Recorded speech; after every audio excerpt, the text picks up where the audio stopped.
okwogerako n'eggwanga ate n'okubeebaza okubeerawo ku kwatutuusa obubaka bwange eri eggwanga lyonna.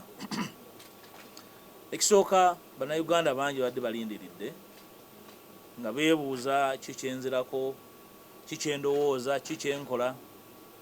Njala kuddamu ensonga bbiri enkyaleero okutangaza kyendiko. Ekisooka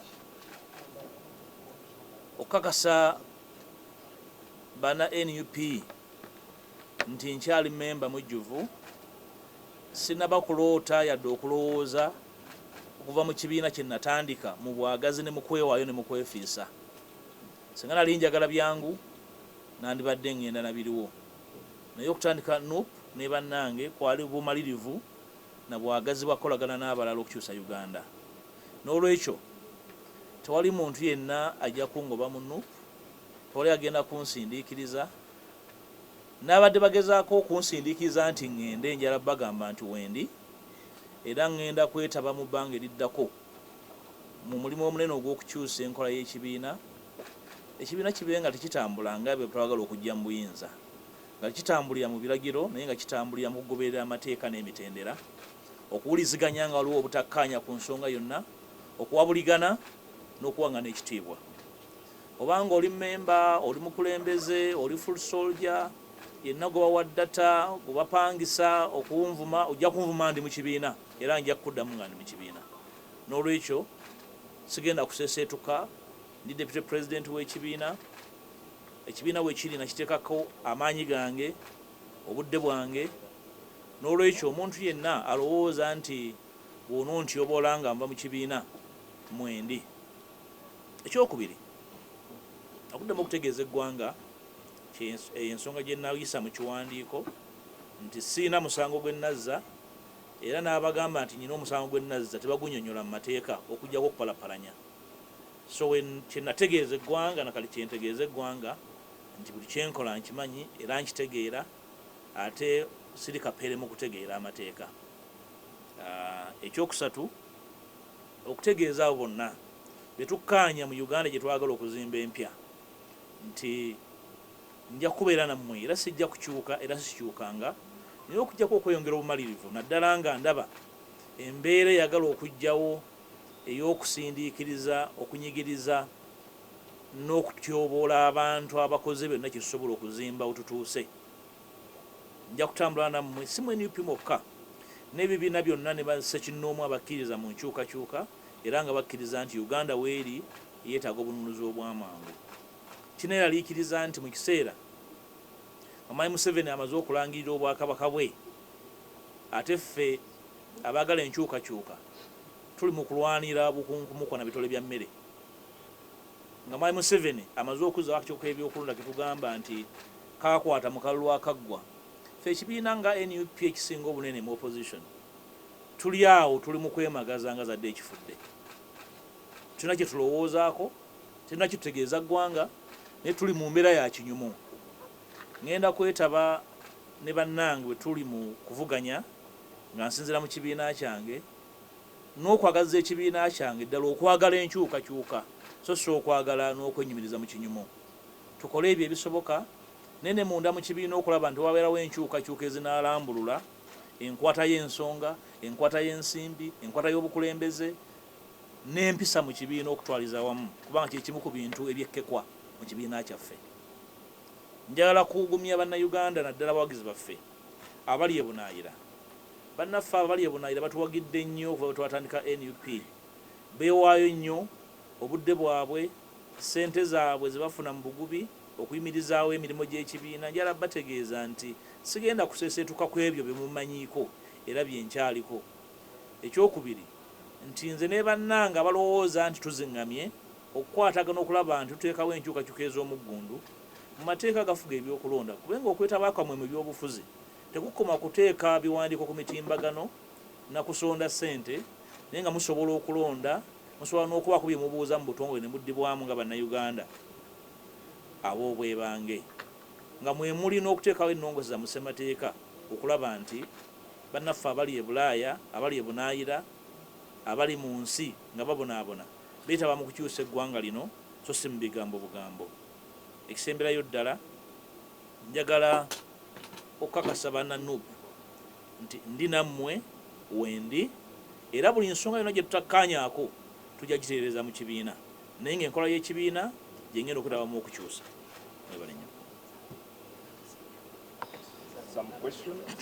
Commissioner naziddamu dda si za kunyumya mboozi ya ku luguudo, zirina obulungamya bwabwe buli mu mateeka. Saagala zimalirako biseera, ndowooza nazitangaaza dda. Ayogera ekirala ndowooza anyumya mboozi ya kubugumya mu. Naye Commissioner, tulabye nga ssemateeka wammwe akacoka ebyokulonda kamugoba ssemateeka wa NUP kati mutambulira ku ssemateeka ki? Badde nsaba ekibuuzo ekyo kiwali Ssaabawandiisi w'ekibiina ye custodian wa ssemateeka w'ekibiina era omubuuze lwaki na buli kati tetulina ssemateeka mutongole. Omubuuze ne mwasinziira byalangirira mwabijja. Kozesaba otangazeeko ku nsonga ya okuba nti ebbanga lino lyonna lyetuliko okuva embeteko yajja simanyi oba mwali muzeemu okusisinkana ne pulezidenti wo tumanyi saidi agreement.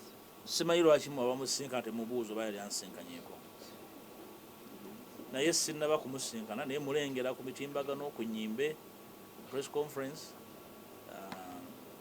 musaasira ng'omukulembeze wange ng'agezaako okumatiza ensi nti ndi muwonoonyi obwenkanidde awo naye ensi ekyagaanye okukkiriza. Ndowooza pulezidenti wendi bw'aba neetaaga sinnamunoonyaako nange, bw'aba mpise nja kumusinkana twogende, sinaafuna mukisa kumusinkana mulundi mulala. Ndowooza ali bize nnyo. Ngamba sijja kugenda era nze mba nsazeewo. Olukiiko olwo lwampitibwamu naye nga tewali nsonga ya Simba eruntwalamu. Simanyi oba mwamanya ebyafaayo nga byali bya Simba ebyaluvaamu. Sitera nnyo kwagala kwetaba mu nkiiko za mukolo bukolo. Njagala nnyo enkiiko z'ebyobufuzi eziba zenkana zirina okuba nga zirina ekigendererwa ekirambikiddwa obwemu ku buwabuzi bwenja okuwa pulezidenti nga tuzeemu okusinkana. Amanya zituweeromaiti gankolera nti yakika njala kubuuzaako ku nsonga yabagamba nti weekweka nnyo obwakabaka lwakugambako ngaoza owekitiibwa waaki naye ng'ate eno byoka nga tebijjamu ekyo nga kiriwa kyenkola nga zibaga nti walya ssente okusinziira ku bbaluwa eya NUP. Kati ndi ku peegi ki naawe? Ekisooka ekitiibwa tibakigabira ku luguudo. Oyo yenna akementererwa emmeeme olw'ekitiibwa nnyinimu kye yampa alina obusaasizi bwange.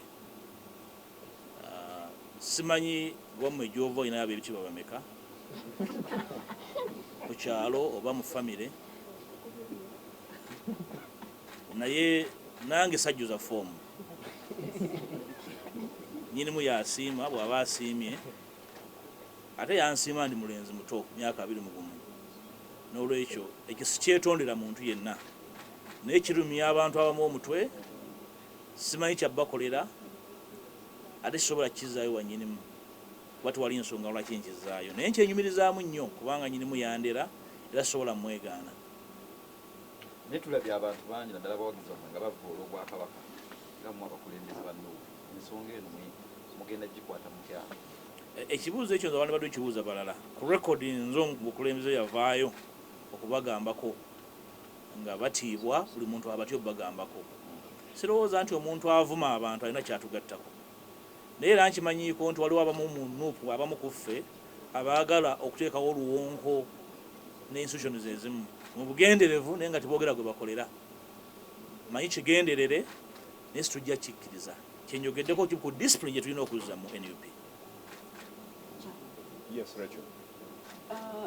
Owekitiibwa neyanziza ekibuuzo kyange tulabye ebbaluwa ez'enjawulo nga ziraga nti ekibiina kyo kikutadde kikuggyeemu obwesige tofuuse kiwaji eri ekibiina. Ekirungi ebbaluwa zonna nziddamu naye ezimu tebazibawa ku mitimbagano simanyi lwaki. Mu bagambe bonna bazibaddemu. Ekyokubiri ku level eya waggulu obukulembeze tebabukola batyo. Okutegera kwange okw'obukulembeze nza kwa njawulo, tukkirize nti NUP kibiina kito okuyiga kukyali kungi naye tujja bikwata ffenna tujja bitereza.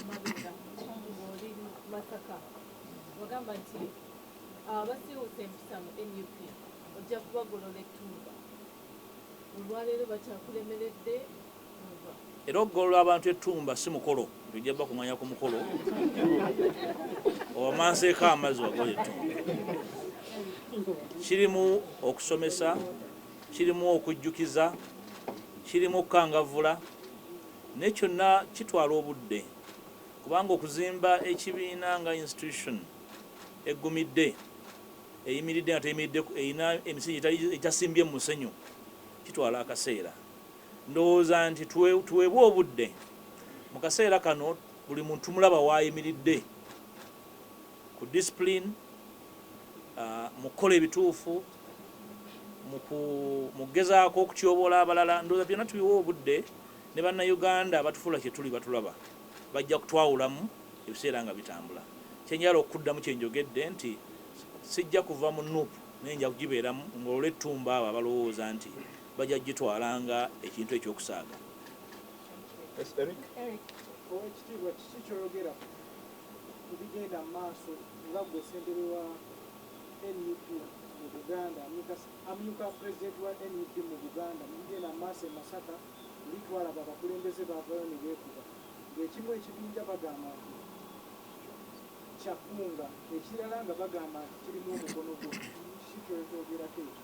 Ensonga z'e Masaka naziwaako obuwabuzi era obuwabuzi obwo buli ku record ebyo walaba bye biviira mu batawulira singa bampuliriza nga Ssekanyolya tibyandibaddewo naye ndowooza nti yali lesoni nnene eri abo bataagala kuwuliriza n'abalowooza nti osobola okutambuliza ekibiina ku biragiro n'obwetaavu bw'abo abantu abatono okuwabula kwange kwe nawa e Masaka nkyakuyimiriddeko nti ebintu ebimu birina okuyimirira buli muntu ategeere gy'alina okukwata waliwo abaatumwa ku mugga ne bagenda kuleeta mafuta waliwo baatumwa enku ne baleeta ssanja n'olwekyo singa tuwuliziganya ebyo tibyandibaddewo.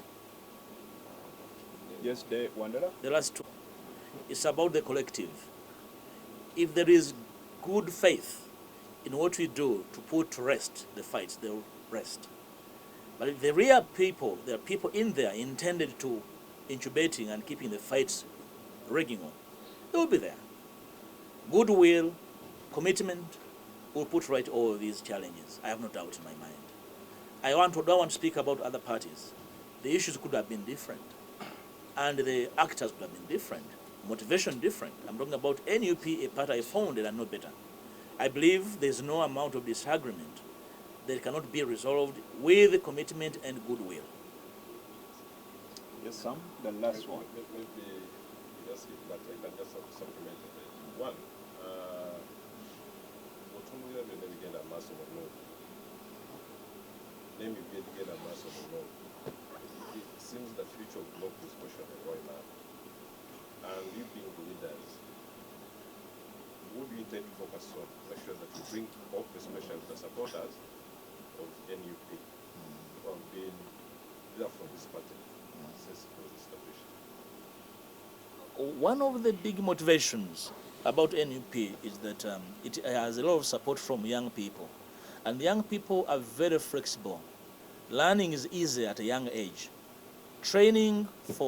Purposeful training for learning, purposeful training for orientation, training for deployment can be purposefully done to reorient and rejig the motivation of the young people in NUP to refocus our ambitions. Our ambitions must run away from individuals to managing, running, and buttressing the organization. That's what I think I will focus on. Otherwise, we must be able to build a party beyond the duration of our ambitions as individuals. Build a party for posterity so that our grandchildren must find it around and available to propagate and promote the very values for which it was founded. That's my view and motivation.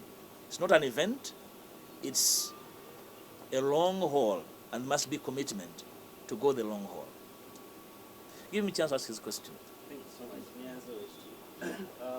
Ekyange kikulu okuva ensonga eno yajja mu ddiiro ababaka beetimamu emiwaaki tubadde netusanga akaseera akazibu okubafuna wansi awo bakoze ensonga ez'enjawulo zebatulambulirako ne wano tubadde tunoonya ekifo ekigenda okukolera abamu babaga bagende wano ata ongeza ekyange kitunuulidde babaka bamu bali ku ttiimu Kyagulanyi abalala bali ku ttiimu Mpuuga kirekawa emiramu gwe mwatandikira gwe ng'omu mubazinja babaka bano bwetwogera kakati baliwe bati komenti yasooka ekisooka saagala mubaka yenna abeere wa Mpuuga oba wa Kyagulanyi singa omukuufu olwaleero mukama amujjula obeera waani ofuuka waani ababaka ndowooza babeere encouraged okuyimirira ku principles kijja okukkiririzaamu bw'obanga okkiriza mu due process nti ebintu birina okukolebwa mu mitendera ate emituufu ekyo kyoba okola ki kyoba ogoberera bw'ogamba nti kino kikoleddwa mu bwenkanya kyoba oyimirirako ekibiina kyaffe kya byewuunyo kirimu ababaka ba paalamenti kuba ekifaananyi omubaka wa paalamenti ng'atya n'okwogera kyakkiririzaamu ndowooza awo wali obulemu ababaka nabo tebeetaaga kujjako ngalo bakyetaaga obuyambi bungi okutegeera nti ekifo ky'omubaka wa paalamenti kifo kikulu nnyo n'olwekyo obeera n'obuvunaanyizibwa okuyimirira ku kyokkiririzaamu ate n'okyogerera watali kutiisibwatiisibwa eyo ensonga enkulu mwebale nnyo bannange